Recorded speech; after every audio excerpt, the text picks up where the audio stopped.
let us now move on to, I want to make sure I get this right. Is this Mr. Tapia from Minnesota?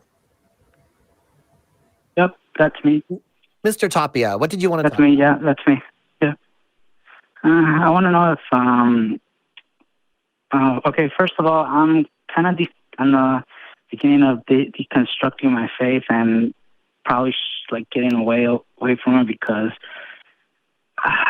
I'm starting to have some doubts, but the one thing that really got to me, first things first, I am Latino, and, and I come from immigrant parents from Mexico, Puebla, and I would like to know,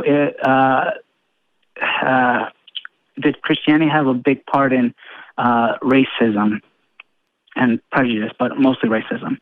Well, the short answer is yes. And the long answer is something that you could have entire YouTube series about. I don't think that's even an exaggeration. Yes, the short answer is indeed yes. And I would even rephrase it. To say, what did you say? Does Christianity have something to do with racism? I'd say more racism has something to do with Christianity. The two are just intertwined. The whole doctrine behind Christianity is go into the lands of the heathens that surround you and spread the word of the Lord Jesus Christ. The lands of the heathens that surrounded them were typically people of other races. Sorry, go ahead. Holy crap. What's up? Okay, that would explain you all right? a lot. It's just that because it all starts back in Sunday school, all that.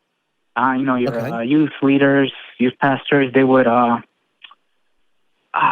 was wondering how many friendships did I lose? Because apparently they were always, this is what seems odd to me. Every time we would ask, hey, okay, this comes from a kid. I don't know how he got this. What's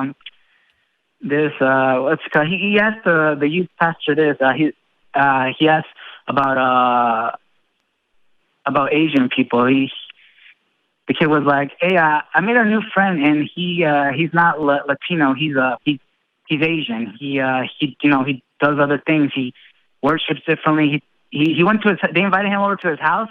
He didn't tell his parents because he wanted to know from the youth pastor, what do you think?" The youth pastor literally just said, "Yeah, don't do what he does. He's not from our belief." And no, that absolutely ties into the sense of tribalism. And that's the thing, is I don't want anybody to think that I'm claiming that in church they say to white people that you should think this about non-white people. No, it's never that cut and dry. Right. Humans learn things about society through context clues and through situations that we're in as a youth that we then draw conclusions from and apply for the rest of our lives.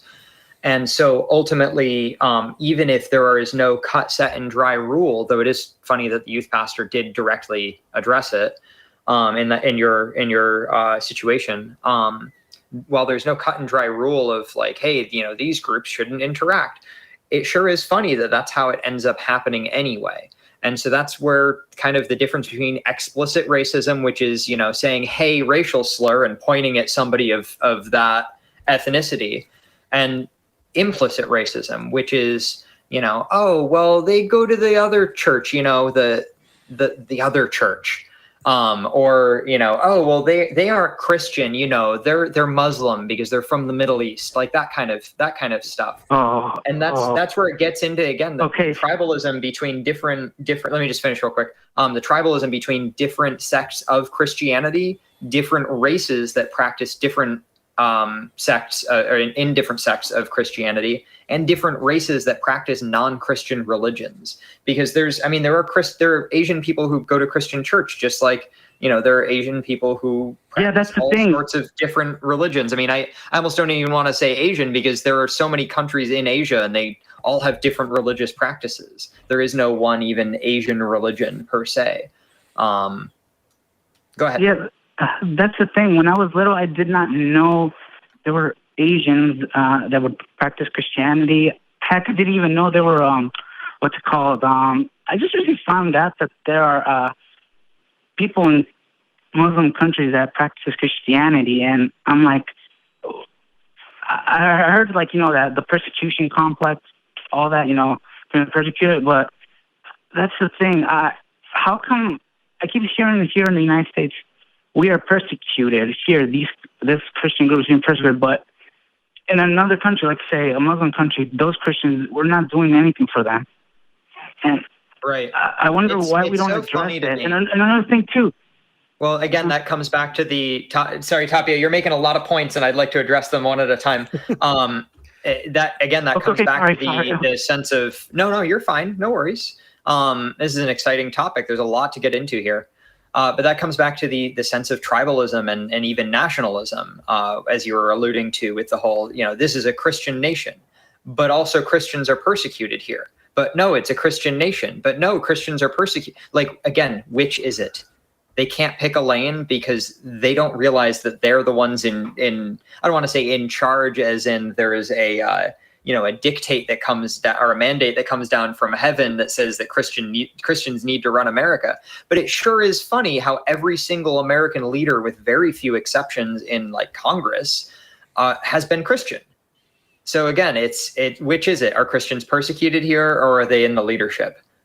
Because they can't have it both ways, but yeah. they want to have it both ways. And so Tapia, I think to kind of, because I know we're getting to the end here, and I think we still have a call on the hold, but to kind of summarize real quick, you're absolutely right about the sense of tribalism and nationalism, and it's very important to realize that. That's something that I've struggled with for years, is admitting to myself, yeah, I used to be racist, and I still kind of like am sometimes, and I don't mean to be.